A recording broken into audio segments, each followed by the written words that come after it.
आइए आज की स्टडी को भी हम प्रार्थना के साथ शुरू करते हैं। पिता परमेश्वर, जब हम आपका वचन पढ़ते हैं तो मैं प्रार्थना करता हूँ कि आप हमारे साथ हो, आप हमारे सिखाने वाले हो पवित्र आत्मा।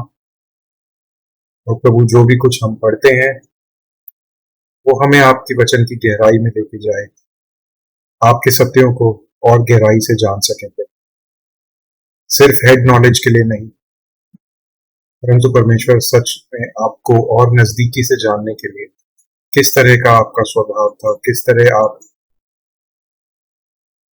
चेलों के साथ, इंसानों के साथ व्यवहार करते थे, और क्योंकि हम भी वैसा ही बनना चाहते हैं प्रभु, इसलिए हम आपका वचन पढ़ते हैं।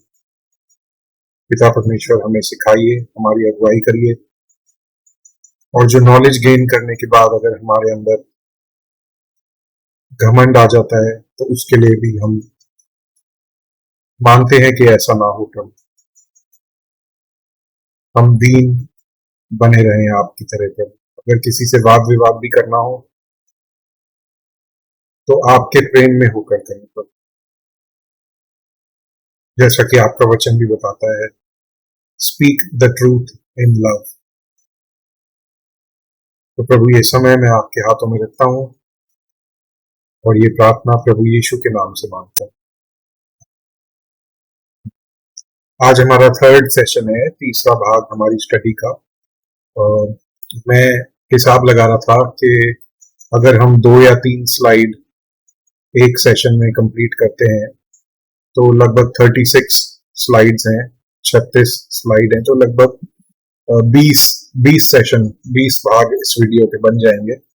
पर कोई बात नहीं, हम धीरे चलेंगे, क्योंकि ज्यादा जरूरी ये है कि हम वचन को अच्छे से देखें और कुछ सीखें। लेकिन 20 सेशन में हम चारों सुसमाचारों को पूरा एक तरह से उसका हमें बर्ड्स आई व्यू मिल जाएगा, और जो जितनी भी घटनाएं प्रभु यीशु के जीवन की हैं उनको हम देख पाएंगे। तो हमने पिछली बार देखा था कि किस तरह से जंगल में यीशु की परीक्षा हुई, उसके बाद यूहन्ना की प्रभु यीशु के प्रति पहली गवाही, जो कि यूहन्ना रचित सुसमाचार में ही मिलती है।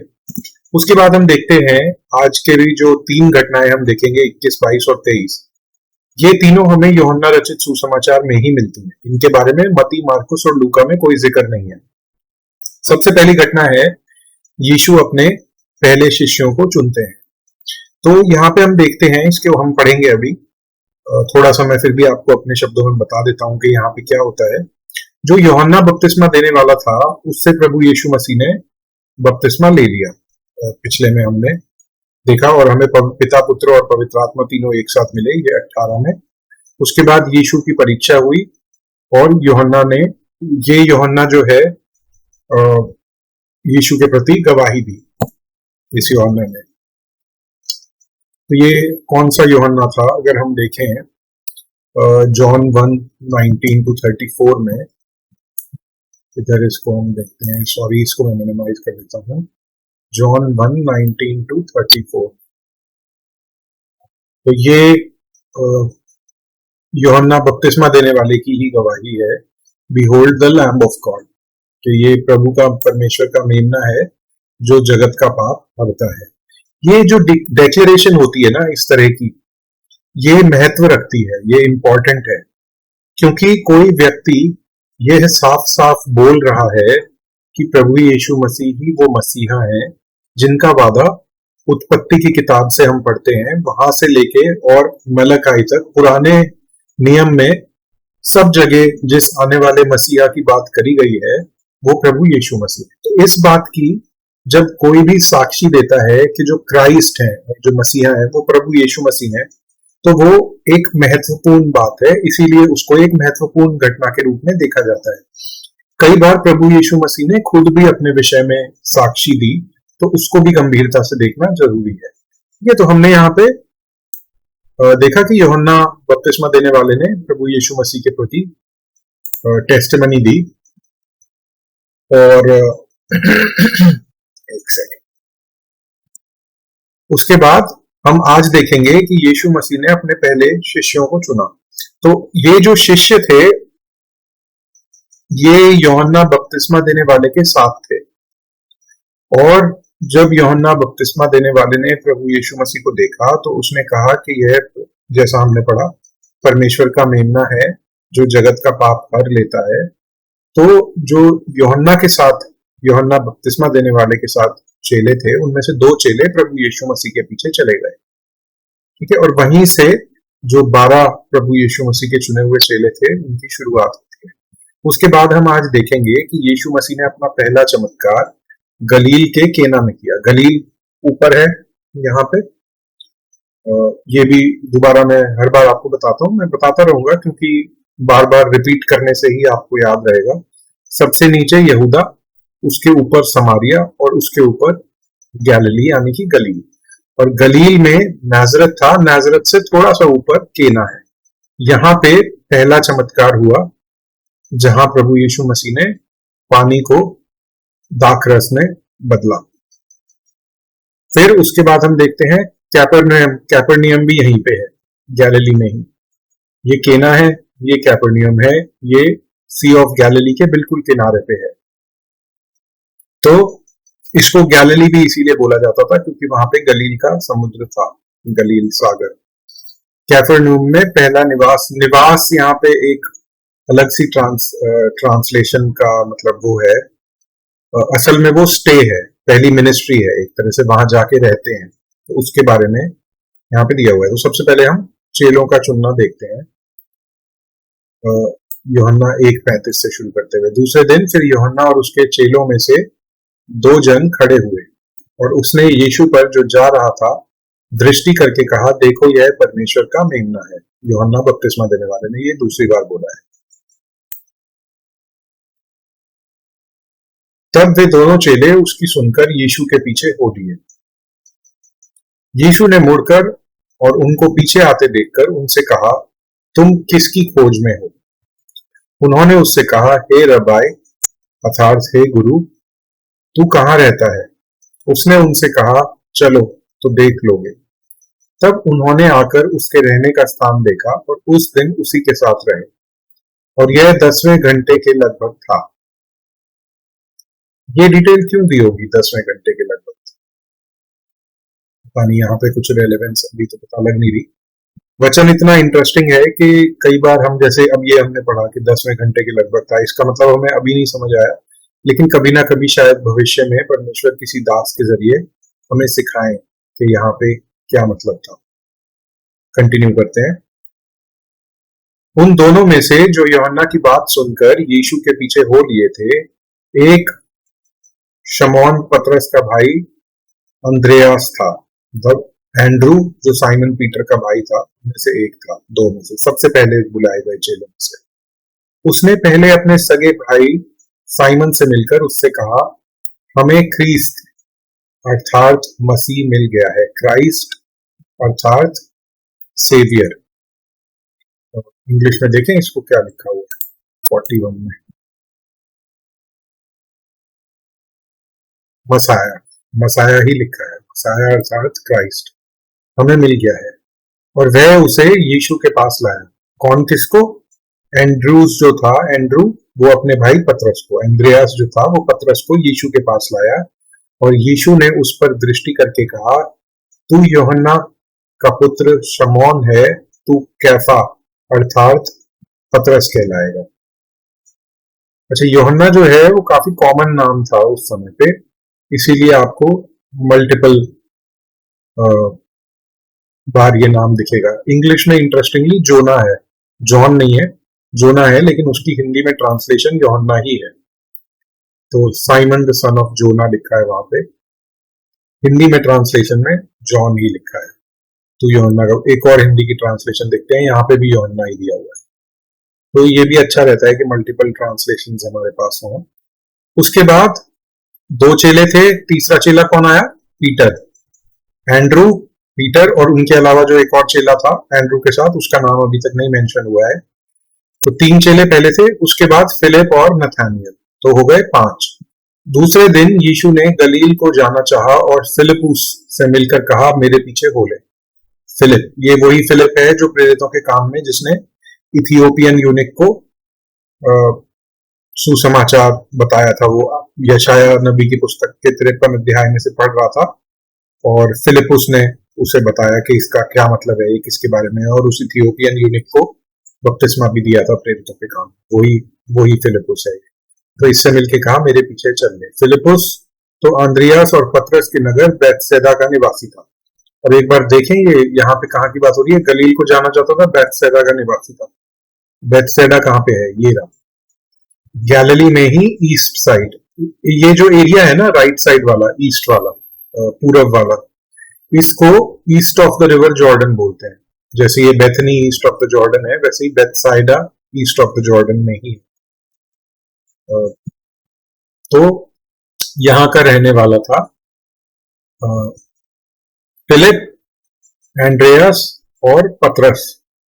फिलिप तो एंड्रियास और पतरस के नगर बैतसैदा का निवासी था, मतलब ये तीनों वहीं रहते थे बैतसैदा में। फिलिपुस ने नथानियल से मिलकर उससे कहा, जिसका वर्णन मूसा ने व्यवस्था में और भविष्यवक्ताओं ने किया है वह हमको मिल गया। वह यूसुफ का पुत्र यीशु नासरी है, Jesus of नाजरत, son of Joseph. तो फिलिप मिला, फिलिप ने फिर नथानियल को बताया। पहले एंड्रू मिला था, एंड्रू ने पीटर को बताया था। तो देखिए, एक तरह से सुसमाचार भी इसी तरह से फैलता है ना, कि हमें जो पता लगता है हम दूसरे को, जो हमारा अजीज होता है, हमारा भाई होता है, हमारा दोस्त होता है, उसे हम बताते हैं। यही हम बिल्कुल मिनिस्ट्री की शुरुआत अभी हुई है यीशु मसीह की सेवकाई की, और वहीं से हम देख रहे हैं कि चेलों को जब पता लगा तो उन्होंने अपने साथ वालों को बताया। एंड्रू को पता लगा, उसने पीटर को बताया। फिलिप को पता लगा, उसने नथानियल को जाके बताया कि मूसा की व्यवस्था और भविष्यवक्ताओं ने जिसके विषय में कहा है वो हमें मिल गया है। और ये बहुत बड़ी बात थी कि मसीहा, जो इतने 1000 सालों पहले से प्रॉमिस किया गया था, उत्पत्ति 3 से, जहां पे इंसान गिरता है और अदन की वाटिका से बाहर निकाला जाता है, और परमेश्वर कहते हैं मैं तेरे बीज और इसके बीज के बीच में एनिमिटी डालूंगा, इंग्लिश में एनिमिटी है, तू उसका सर कुचलेगी और यह तेरे पैर को काटेगा। तो इसको यीशु मसीह के लिए भविष्यवाणी के रूप में देखा जाता है, जो उत्पत्ति 3 में मिलती है। तो वो भविष्यवाणी यहाँ पे पूरी हुई है और इनको ये चीज पता लगी है। ठीक है, तो नथानियल क्या कहता है कि क्या कोई अच्छी वस्तु नाजरत से निकल सकती है। अब ये पता नहीं क्यों नाजरत की ऐसी रेप्यूटेशन थी कि वहां होती है ना कई जगह की, कि वहां के लोग खराब हैं। मैं किसी जगह का नाम नहीं लेना चाहता, लेकिन आपके आसपास भी ऐसे शहर या ऐसी जगह होंगी जहां पे बोला जाता है कि वहां के लोग अच्छे नहीं होते। शायद इसी तरह से, शायद ये मैं अपने मन से सोचता हूँ कि नाजरत की भी ऐसी रेप्यूटेशन रही होगी, इसीलिए नथानियल बोलता है कि क्या नाजरत से भी कोई अच्छी वस्तु निकल सकती है। और फिलिपुस ने उससे कहा चलकर देख ले। यीशु ने नथानियल को अपनी ओर आते देखकर उसके विषय में कहा, देखो यह सचमुच इजरायली है, इसमें कपट नहीं। कितनी एक अच्छी बात है, कितना उसका उसका क्रेडिट है नथानियल का कि बिहोल्ड एन इजराइलाइट इन हुम इज नो गाय। प्रभु यीशु मसीह उसके लिए कह रहे हैं कि इसमें कपट नहीं। क्या हम इतने सिंपल हैं कि हमारे लिए भी प्रभु यीशु मसीह कहें कि इसके अंदर कोई कपट नहीं है, गायल नहीं? या हम दुनियावी तौर पे, दुनियावी रूप में इतने चतुर हैं कि लोग हमें बोलते हैं कि ये तो बहुत स्ट्रीट स्मार्ट है, या ये तो बहुत कनिंग है ना? ये भी एक यहाँ पे प्रैक्टिकल एप्लीकेशन उसकी मिलती है कि नथानियल के लिए बोला इसमें कोई कपट नहीं। नथानियल ने उससे कहा, तू मुझे कैसे जानता है? ठीक बात है कि कपट नहीं है, ये कैसे पता? यीशु ने उसको उत्तर दिया, इससे पहले कि फिलिपुस ने तुझे बुलाया, जब तू अंजीर के पेड़ के तले था, तब मैंने तुझे देखा था। ये ऑब्वियस सी बात है कि यहाँ पे अकेला होगा। ये कैसे पता लगता है? उसके जवाब से। नथानियल ने उसकी ओर उसको उत्तर दिया, हे रबाई, तू परमेश्वर का पुत्र है, तू इजराइल का महाराजा है। तो इस बात से, क्योंकि शायद नथानियल वहां पेड़ के नीचे अकेला था, तो और हो सकता है, अगेन वचन में नहीं लिखा, पर हो सकता है कि वो प्रार्थना कर रहा हो या परमेश्वर को ही याद कर रहा हो, या कोई कुछ ऐसा कर रहा होगा जिसकी वजह से उसके कपटी ना होने की बात पता लगती है ना? तो वो इस बात से जान जाता है कि तू परमेश्वर का पुत्र है, क्योंकि वो अकेला था, उसे किसी ने देखा नहीं था, लेकिन यहाँ पे प्रभु यीशु मसीह जो है उसको बोलते हैं कि मैंने तुझे देखा। और वो एक तरह से एक और डेक्लेरेशन हमें मिलती है कि तू परमेश्वर का पुत्र है, तू इज़राइल का महाराजा है। अच्छा, यहाँ पे इंटरेस्टिंग बात एक मेरे को लगी, मैं आपके साथ शेयर करता हूँ। एक जगह पीटर से जीसस ने पूछा कि तुम क्या कहते हो कि मैं कौन हूं? और पीटर बोलता है you are the Christ, the son of the living God. तो जीसस उसे बोलते हैं कि flesh and blood has not revealed it to you but my Father who is in heaven. लेकिन यहाँ पे इतने 5 लोग हैं, 5 में से लगभग 2-3 लोगों ने तो बोला ही है कि आप मसीहा हो, तो उनको जीसस ने अभी कुछ नहीं कहा। वहां पे पीटर को एकदम से कॉम्प्लीमेंट मिलता है कि यह बात तेरे ऊपर मांस और लहू ने प्रकट नहीं करी, परंतु मेरे पिता जो स्वर्ग में है उन्होंने प्रकट करी। जब पीटर ये बोलता है कि you are the son of the living God, यहाँ पे ये भी है कि क्राइस्ट बोला है, son of the living God तो अभी तक नहीं बोला किसी ने। तो एक इंटरेस्टिंग थॉट है जो मैं आपके साथ शेयर कर रहा हूँ, और जैसे जैसे स्टडी में मेरे को भी थॉट्स आएंगी मैं शेयर करता रहूंगा, क्योंकि ये एक तरह से ये इनफॉर्मल स्टडी है, जैसा मैंने पहले वीडियो में भी बताया था। यीशु ने उसको उत्तर दिया, मैंने जो तुझसे कहा कि मैंने तुझे अंजीर के पेड़ के तले देखा, क्या तू इसलिए विश्वास करता है? तू इससे भी बड़े बड़े काम देखेगा। फिर उससे कहा, मैं तुझसे सच सच कहता हूं कि तुम स्वर्ग को खुला हुआ और परमेश्वर के स्वर्ग दूतों को ऊपर जाते और मनुष्य के पुत्र के ऊपर उतरते देखोगे। तो यहाँ पे हम देखते हैं 5 चेले यीशु मसीह ने अभी तक चुन लिए हैं। सबसे पहले जो एंड्रू के साथ था वो, उसके बाद एंड्रू ने जाके पीटर को बताया, और उसके बाद 2 चेले और, नथानियल और फिलिप। फिर 22वां हम देखते हैं चिन्ह प्रभु यीशु मसीह का, जो केना में गैलिली के, जहां पे वो शादी में बुलाए जाते हैं।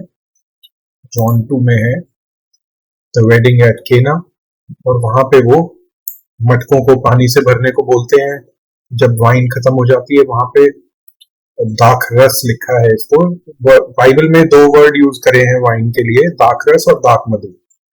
दाख रस मैं ऐसा मानता हूं कि शायद कम फर्मेंटेड होता था, कि उससे नशा नहीं होता, और दाख मधु जो है वो अलग टाइप का होता है, ऐसा मेरा सोचना है। बाकी ये अल्कोहल तो होगी, इसको एक्सपर्ट्स कई बार बोलते हैं कि हाँ ये अल्कोहलिक था, तभी वो जो गेस्ट था वेडिंग का वो बोलता है कि सबसे अच्छी वाइन तुमने लास्ट के लिए रखी हुई। एनीवेज, मैं ये बता रहा हूँ कि यहाँ पे मिरेकल जो है वो ये वाला है कि पानी को दाख रस में प्रभु यीशु मसीह ने बदला। यहाँ पे कुछ लोग, एक मैं ढूंढता हूं मुझे कहाँ मिलता है। एक बार मैंने सुना था ऐसा किसी के डिस्कस करते हुए, क्योंकि कोई कह रहा था कि यीशु ने झूठ बोला, तो मैंने उनसे पूछा कि कहाँ झूठ बोला, तो उन्होंने इस घटना का उदाहरण देके कहा कि यीशु ने जाने से मना किया था लेकिन बाद में चले गए थे। तो इसका मतलब तो ऐसा नहीं निकलता कि पहले अगर मना किया था बाद में चले गए तो, कि पहले झूठ बोला था, बिल्कुल भी नहीं निकलता। ये जबरदस्ती बोलने वाली बात है। उनको निमंत्रण मिला हुआ था, तो ये इंसिडेंट तो आपको पता ही है कि किस तरह उन्होंने पानी को दाखरस में बदला। उसके बाद हम 2:12 में देखते हैं कैपर्नियम, जो कि यहाँ पे है, में यीशु का पहला निवास। इसको पढ़ लेते हैं, कहां से कहां तक है, बस 2:12 है। इसके बाद वह और उसकी माता और उसके भाई उसके चेले, जीसस, उनकी मम्मी मरियम, उसके भाई, जीसस के भाई और उसके चेले कैपर्नियम में गए और वहां कुछ दिन रहे। अच्छा, वहां पे रहे हैं ये, इसीलिए इसको निवास लिखा है। ठीक है, तो अभी शादी कहाँ पे थी? केना में। और ये सब रहने वाले कहाँ के थे? नाजरत के। लेकिन ये जाके कहाँ पे रहे? कैपर्नियम में, जो कि बिल्कुल सी ऑफ गैलिली के किनारे पे है।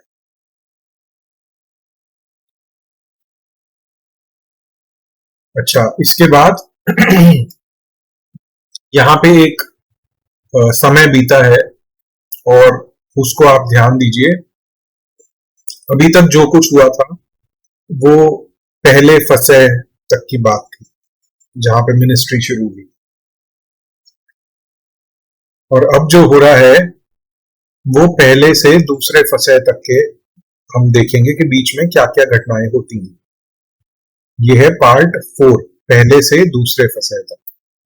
यहाँ पे हम देखते हैं कि यीशु ने, जो यरूशलेम में मंदिर था,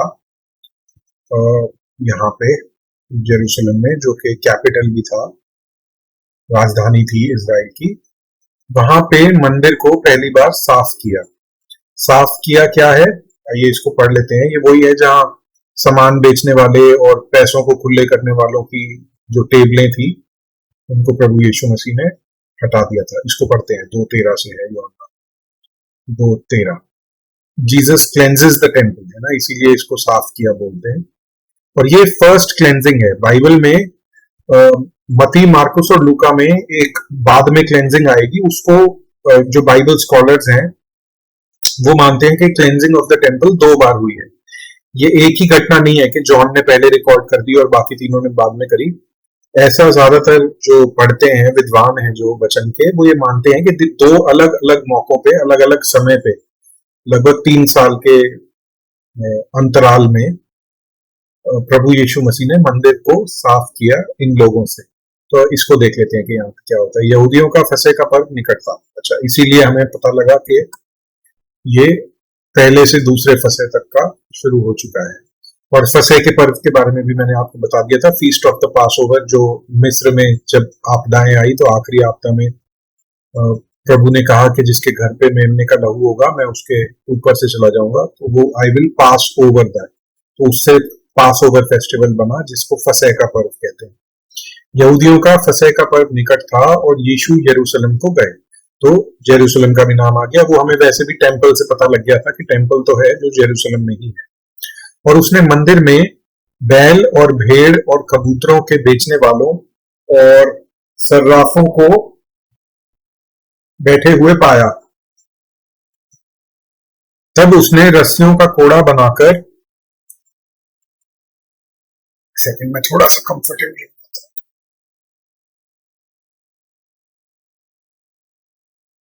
तो उसने मंदिर में बैल और भेड़ और कबूतर के बेचने वालों और ये क्या वर्ड है, इसको इंग्लिश में देखते हैं तब पता लगेगा। सर्राफों, सर्राफों क्या हुआ? हाँ, चेंजर्स ऑफ मनी, वही मनी चेंजर्स है ना। सर्राफों का मतलब वो पैसे बदलने वाले, ये ना चेंजर्स ऑफ मनी, बैठे हुए पाया। तब उसने रस्सियों का कोड़ा बनाकर, ये काफी एक्सट्रीम है जीसस के लिए, जहाँ के हम देखते हैं कि जीसस एक प्यार करने वाले और प्यार की मिसाल पूरे थे, लेकिन फिर भी उन्हें यहाँ पे इतना गुस्सा आया कि उन्होंने रस्सियों का कोड़ा बनाकर सब भेड़ों और बैलों को मंदिर से निकाल दिया, और जो मनी चेंजर्स के पैसे बिखेर दिए और मेजें उल्टा दी। तो ये काम तो देखिए गुस्से में ही हुआ होगा, है ना। और ये एक गॉडली एंगर था। इसकी इसमें कोई वो नहीं है, मतलब जीसस ने पाप नहीं किया यहाँ पे, एक गॉडली एंगर था जिसमें कि उन्होंने ये किया है। उनकी टेबलें उलट दी, मेजें उलट दी, और कबूतर बेचने वालों से कहा, इन्हें यहां से ले जाओ, मेरे पिता के भवन को व्यापार का घर मत बनाओ। अब देखिए, इस पे तो पूरा मैसेज आज के टाइम पे हम दे सकते हैं कि किस तरह लोगों ने पिता के भवन को व्यापार का घर बना रखा है। बहुत सारी मिनिस्ट्रीज आपको दिखेंगी जिनका साफ साफ मकसद ये है कि लोगों को इकट्ठा करना और अपना ओहदा या इन्फ्लुएंस बढ़ाना और पैसे इकट्ठा करना। तो मैंने इसके विषय में पहले भी बात करी है, तो दोबारा क्योंकि हम इस पैसेज पे आए हैं। देखिए, परमेश्वर का जो भवन है, चर्च है, जो कलीसिया है, उसको कभी भी व्यापार का घर मत बनाइए। वहां पे इस तरह के काम नहीं होने चाहिए। वचन बोलता है तुम्हें जो कुछ मिला फ्री में मिला है और तुम्हें फ्री में देना है। तो टाइट्स और ऑफरिंग्स हम देते हैं as an act of worship, लेकिन परमेश्वर का भवन कई बार व्यापार का घर बन जाता है। तो ऐसा हमें ना होने देना है और ना हमें ऐसी जगह पे जाना है, क्योंकि हम यहाँ पे देख रहे हैं कि प्रभु यीशु मसीह को कितना बुरा लगा उस चीज के लिए। तब उसके चेलों को स्मरण आया कि लिखा है तेरे घर की धुन मुझे खा गई। इंग्लिश में बहुत अच्छा है ये, the zeal of thy house has consumed me, और शायद ये भजन संहिता में से है, the zeal of thine house has eaten me। तो चेलों को भी ये याद आ गया। इस पर यहूदियों ने उससे कहा तू जो यह कहता है तो हमें कौन सा चिन्ह दिखाता है? यीशु ने उनको उत्तर दिया, इस मंदिर को ढा दो और मैं 3 दिन में इसे खड़ा कर दूं। अच्छा, ये तो बहुत बड़ा क्लेम था, मतलब उनके लिए कितनी सुलेमान राजा का बनाया हुआ मंदिर था, उसको तोड़ने की बात कर रहे हैं, तो एक तरह से बहुत बड़ी बात बोल रहे हैं। लेकिन प्रभु यीशु मसीह अपनी देह के बारे में बात कर रहे थे, ऐसा वचन में अभी हम पढ़ लेंगे। यहूदियों ने कहा, इस मंदिर के बनने में 46 वर्ष लगे हैं और क्या तू उसे 3 दिन में खड़ा कर देगा? परंतु उसने अपनी देह के मंदिर के विषय में कहा। और हम जानते हैं और वचनों से कि हमारी भी जो देह है वो पवित्र आत्मा का मंदिर है, तो इसको डिस्ट्रॉय नहीं करना है ना। डिस्ट्रॉय कैसे होगा? वचन साफ साफ बताता है कि जो व्यभिचार करता है वो अपनी ही आत्मा को, अपने ही सोल को डिस्ट्रॉय करता है। तो ये भी यहाँ पे एक प्रैक्टिकल एप्लीकेशन जो मुझे याद आ रही है वो मैं बोल देता हूँ कि हमारी भी जो देह है वो पवित्र आत्मा का मंदिर है, उसका हमें ध्यान रखना है। लेकिन यहाँ पे कॉन्टेक्स्ट फर्क है।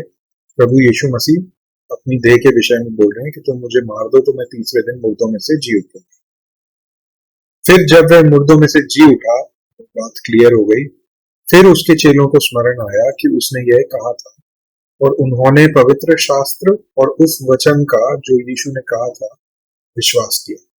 बहुत सारी चीजें ऐसी थी, क्योंकि ये जो सुसमाचार लिखे ये सब कुछ होने के बाद ही लिखे गए ना, तो जब उन्होंने लिखे हैं उससे पहले कहीं यीशु मसीह के पुनरुत्थान के बाद जब वो वापस ऊपर चले गए, तब चेलों को बहुत सारी बातें पता लगी कि हाँ यीशु ने ये कहा था, इसका मतलब ये था। ठीक है, तो मंदिर को साफ किया। उसके बाद हम देखते हैं और निकोडिमस के साथ बातचीत, ये भी बहुत बहुत इंपॉर्टेंट है। यूहन्ना 3:16 जो बाइबल का एक तरह से सार माना जाता है कि परमेश्वर ने जगत से ऐसा प्रेम रखा कि उन्होंने अपना इकलौता पुत्र दे दिया कि जो कोई उन पर विश्वास करे तो नाश ना हो पर अनंत जीवन पाए। ये निकोडिमस को ही प्रभु यीशु मसीह ने बताया। यहाँ पे ये 3 पैसेज हैं जो बीच में हट गए हैं, इनको भी हम देख लेते हैं। जब वे यरूशलेम में फसह के समय पर्व में था तो बहुतों ने उन चिन्हों को जो वे दिखाता था देखकर उसके नाम पर विश्वास किया, परंतु यीशु ने अपने आप को उनके भरोसे पर नहीं छोड़ा, क्योंकि वह सबको जानता था और उसे प्रयोजन न था कि मनुष्य के विषय में कोई गवाही दे, क्योंकि वह आप जानता था कि मनुष्य के मन में क्या है। इसको थोड़ा सा इंग्लिश में भी देख लेते हैं। But Jesus did not commit himself to them because he knew all men and needed not that any should testify of man, for he knew what was in man। Same ही है जो हिंदी में लिखा है वही है, उसमें एडिशनल कोई इंफॉर्मेशन नहीं है। तो निकोडिमस फरीसियों में से एक यहूदियों का सरदार था। वो रात को यीशु के पास आया, शायद उसे डर था या शर्म थी कि लोग देख ना लें, और वो बोलता है कि हम जानते हैं कि आप परमेश्वर की ओर से गुरु होकर आए हैं, क्योंकि जो आप चिन्ह दिखाते हैं वो और कोई नहीं दिखाता। और प्रभु यीशु मसीह उसको उत्तर देते हैं, मैं तुझसे सच सच कहता हूं कि कोई नए सिरे से न जन्मे तो परमेश्वर का राज्य नहीं देख सकता। बॉर्न अगेन, इसको बॉर्न अगेन एक्सपीरियंस हम बोलते हैं। कोरिन्थियों में भी बोला गया है जो प्रभु यीशु में है वो नई सृष्टि है, पुरानी बातें चली गई, सब बातें नई हो गई हैं। ये उसी बॉर्न अगेन एक्सपीरियंस की बात कर रहे हैं। अपने आप को जांचने का भी कि हम विश्वास में हैं या नहीं, ये एक अच्छा तरीका है कि क्या हमने कभी बॉर्न अगेन एक्सपीरियंस हुआ है कि हमें ऐसी फीलिंग आई है कि अब हमारा प्रभु में नया जन्म, पुरानी बातें खत्म हो गई, हम अपने पाप की वजह से हमारा मन टूटा और उसके बाद हमने नए सिरे से परमेश्वर पर विश्वास करके उसकी आज्ञाओं को मानने की कोशिश करी। ये एक बॉर्न अगेन एक्सपीरियंस है। आज्ञाओं को मानने की कोशिश करी, लेकिन उससे पहले प्रभु यीशु मसीह पे विश्वास किया, क्योंकि हमारा उद्धार विश्वास के द्वारा है, आज्ञा मानने के द्वारा नहीं है। ये बात भी बोलनी जरूरी है क्योंकि कोई गलत मतलब ना निकाले। तो यहाँ पे नोटवर्दी ये है कि मूसा का उदाहरण प्रभु यीशु देते हैं और बोलते हैं कि जिस तरह मूसा ने जंगल में सांप को ऊंचे पर उठाया था, उसी रीति से अवश्य है कि मनुष्य का पुत्र भी ऊंचे पर चढ़ाया जाए। अब ये पूरी कहानी गिनतियों की पुस्तक उसके 21वें अध्याय में है, जहां पे मिस्र के लोग, मिस्र से बाहर निकले हुए इजरायली, ये बहुत कुड़कुड़ाते और गुड़गुड़ाते थे जब ये मिस्र से बाहर आ गए निर्गमन में।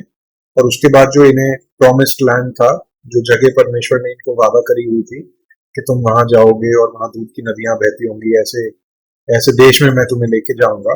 जब ये रास्ते में थे तो ये बार बार कुड़कुड़ाते और बुड़बुड़ाते थे कि अब यहाँ पे ये नहीं है, अब पानी नहीं है, अब खाना नहीं है, खाना है तो एक ही तरह का खाना है।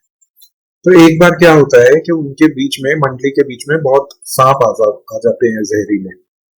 तो फिर मैं बड़ी कहानी आपको छोटे में करके बता रहा हूँ। ये कहानी आप गिनतियों की पुस्तक उसके 21वें अध्याय में पढ़ सकते हैं। लोग माफी मांगते हैं, मूसा से बोलते हैं हमारे लिए प्रार्थना कर। मूसा परमेश्वर से प्रार्थना करता है, परमेश्वर बोलते हैं कि ब्रास का, तांबे का, शायद तांबा बोलते हैं ब्रास को, एक सांप बना और उसे एक पहाड़ के ऊपर लगा दे, एक डंडे पे लगा के पहाड़ के ऊपर लगा दे, जो कोई उसकी ओर देखेगा वो बच जाएगा। तो जीसस वही कह रहे हैं कि जिस तरह मूसा ने जंगल में सांप को ऊंचे पर लगाया, उसी रीति से अवश्य है कि मनुष्य का पुत्र भी ऊंचे पर चढ़ाया जाए, ताकि जो कोई उस पर विश्वास करे वह अनंत जीवन पाए। और उसके बाद जो मेन वर्स बाइबल का हमें मिलता है यूहन्ना 3:16, 3:17, परमेश्वर ने अपने पुत्र को जगत में इसलिए नहीं भेजा कि जगत पर दंड की आज्ञा दे, परंतु इसलिए कि जगत उसके द्वारा उद्धार पाए। इसमें मैं देख रहा हूं और कोई ऐसा पॉइंट तो नहीं है जो कि वो ज्योति में चलने की बात है, परंतु जो सच्चाई पर चलता है वह ज्योति के निकट आता है ताकि उसके काम प्रकट हों कि वह परमेश्वर की ओर से किए गए हैं। ये सारी बात प्रभु यीशु मसीह की निकोडिमस के साथ है। ठीक है, यहाँ पे हमने देखा 21 तक निकोडिमस से बातचीत यहाँ तक है। उसके बाद यहूदिया में पहली सेवकाई, यूहन्ना की दूसरी गवाही। अच्छा, अभी तक जो हो रहा था वो यहीं पे हो रहा था ना, टेंपल में आए हैं जब यरूशलेम में, तो अब यहूदिया में आ गए हैं। यहूदिया मतलब जुडेया, ये जो साउथ का रीजन है पूरा, ये जुडेया है, बीच में समारिया, ऊपर गैलिली। इसको याद रखिए, बिना इसको याद रखे बहुत सारी चीजें वचन में नहीं समझ आएंगी, और जब भी कोई जगह के नाम आएंगे तो आपका दिमाग ब्लैंक हो जाएगा। इसीलिए ये मैप हर स्लाइड पे लगाया हुआ है कि इसको आप याद कर लें थोड़ा सा जितना हो सके, और ध्यान रखें कि यहूदा मतलब इस राज्य की बात है। यहाँ पे पहली से बताई 3:22 से 36। टाइम कितना हो गया? टाइम भी पूरा हो ही गया है, बस इसको पूरा करके आज का खत्म करेंगे। 3:22 से 36 इसको देख लेते हैं। John the Baptist exalts Christ. इसके बाद यीशु और उसके चेले यहूदिया देश में आए और वह वहां उनके साथ रहकर बपतिस्मा देने लगा। कौन? जीसस। एक जगह लिखा है लेकिन जीसस ने खुद बैप्टिज्म नहीं दिया, उनके चेले बैप्टिज्म देते थे। और यूहन्ना भी सालेम के निकट एनोन में बपतिस्मा देता था। सालेम के निकट एनोन। इन और नियर टू सालेम, ये कहीं पे दिया हुआ है यहाँ पे? सालेम नहीं दिया हुआ, तो छोटी जगह होगी डेड सी के आसपास, तो वहां लिखा है ना कि वहां पे पानी था, इसलिए एनोन में बपतिस्मा देता था। तो यूहन्ना का भी बैप्टिज्म चल रहा है इस टाइम पे, जो यूहन्ना बैप्टिज्म देता था, और जीसस के चेले भी लोगों को बपतिस्मा दे रहे थे, क्योंकि वह वहां बहुत जल था और लोग आकर बपतिस्मा लेते थे। क्योंकि यूहन्ना उस समय तक जेल खाने में नहीं डाला गया था। वहां यूहन्ना के चेलों का किसी यहूदी के साथ शुद्धि के विषय में वाद विवाद हुआ, और उन्होंने यूहन्ना के पास आकर उससे कहा, हे रब्बाई, जो व्यक्ति यरदन के पार तेरे साथ था और जिसकी तूने गवाही दी थी, तो जीसस की बात हो रही है, देख वह बपतिस्मा देता है और सब उसके पास आते हैं। यूहन्ना ने उत्तर दिया, जब तक मनुष्य को स्वर्ग से न दिया जाए तब तक वह कुछ नहीं पा सकता। तुम तो आप ही मेरे गवाह हो कि मैंने कहा, मैं मसीह नहीं, परंतु उसके आगे भेजा गया हूं।